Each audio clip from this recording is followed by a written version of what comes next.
Светлина Йолчева. Освен зарята в Социалистическия интернационал и сиянието в президиума на партията на европейските социалисти, нека бъде светлина и в Европейския парламент. Приоритет в моята работа като представител на България в Европейския парламент ще бъде да работя за достойни минимални възнаграждения за всеки един гражданин на Европа. В това число, разбира се, и за българските граждани. Ние сме не по-лоши от останалите граждани на Европейския съюз. Ние не сме лош материал, както ни наричаше бившият премиер. Напротив, българинът е достоен, честен и отговорен човек. Той заслужава да живее добре, спокойно и нормално. Затова основният ми приоритет ще бъде достойни възнаграждения за всеки европеец в Европейския съюз.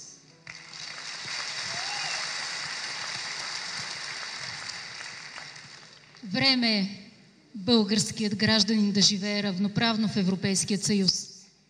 Аз вярвам, че ние, българските социал-демократи, българските социалисти, Коалиция за България и левицата като цяло, можем да постигнем достойни доходи за всеки българин.